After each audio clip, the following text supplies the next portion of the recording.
বাঁচতে চাইলে আজকেই ছেড়ে দিন ধনেপাতা খাওয়া। জানেন কি কাদের ধনেপাতা খাওয়া একদমই উচিত নয়?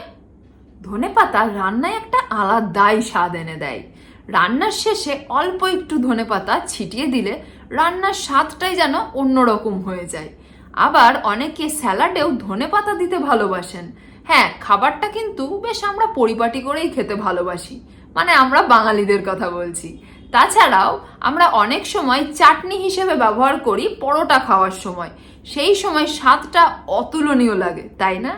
সত্যি কথা বলতে ধনেপাতার কিন্তু অনেক পুষ্টিগুণ রয়েছে, তবে কিছু কিছু মানুষের 10 হাত দূরত্ব বজায় রাখা উচিত এই ধনেপাতা থেকে। জানেন কি তারা কারা? চলুন আজকে এই ভিডিওর মাধ্যমে আপনাদের সেটা জানিয়ে ফেলি। নমস্কার, আমি বিভাষা। আমার channel the positive space yoga and লাইফস্টাইলে সকলকে জানাই সুস্বাগতম। আজকে আমি আমার চ্যানেলে একটা নতুন ভিডিও নিয়ে চলে এসেছি। ভিডিওর টপিক হলো কাদের ধনেপাতা খাওয়া একদমই উচিত নয়। বিশেষজ্ঞরা মনে করেন অতিরিক্ত পরিমাণে ধনেপাতা খেলে তা আমাদের শরীরকে ধীরে ধীরে অসুস্থ করে তুলতে পারে। পেট ব্যথা, বুকে ব্যথা, ডায়রিয়া, হাই ব্লাড প্রেশার এরকম বিভিন্ন নতুন নতুন রোগের সৃষ্টি হতে পারে অতিরিক্ত ধনেপাতা খাওয়ার ফলে।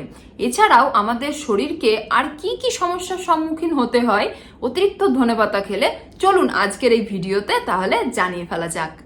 নাম্বার 1, অতিরিক্ত ধনেপাতা খাওয়ার ফলে পাকস্থলীতে হজমের সমস্যা হতে পারে।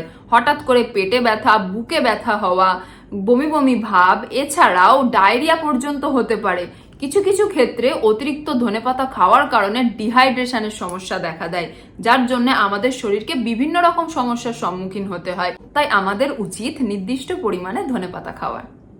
নাম্বার 2, অতিরিক্ত পরিমাণে ধনেপাতা খেলে যে সবসময় বুকে ব্যথা, পেটে ব্যথা, এমনকি ডায়রিয়ার মতো সমস্যা হবে তা নয়। অনেক সময় লিভারও ক্ষতিগ্রস্ত হয়, যার জন্য লিভারের কার্যক্ষমতাও ব্যাঘাত ঘটে। নাম্বার 3, যাদের শ্বাসকষ্টের সমস্যা রয়েছে, প্রতিদিন না হলেও যাদেরকে মাঝে মধ্যে ইনহেলারের সাহায্য নিতে হয়, তাদেরকে অবশ্যই ধনেপাতা থেকে 10 হাত দূরত্ব বজায় রাখা উচিত। তাছাড়া গর্ভবতী মায়েদের অতিরিক্ত পরিমাণে ধনেপাতা খাওয়া একদমই উচিত নয়, কারণ অতিরিক্ত পরিমাণে ধনেপাতা খেলে তা ভ্রূণ বা বাচ্চার শরীরে ভীষণভাবে ক্ষতি করে। অতিরিক্ত পরিমাণে ধনেপাতা খেলে সত্যি কি এত রকম রোগের সম্মুখীন হতে হয় আমাদের শরীরকে? সে সম্পর্কে আপনার কি মতামত সেটা অবশ্যই কমেন্ট বক্সে জানান। আজকের মতো ভিডিও এখানেই শেষ করছি। দেখা হবে খুব শীঘ্রই একটা নতুন ভিডিওতে। আর আজকের এই ভিডিওটা যদি আপনাদের ভালো লেগে থাকে তাহলে অবশ্যই একটা লাইক করতে ভুলবেন না।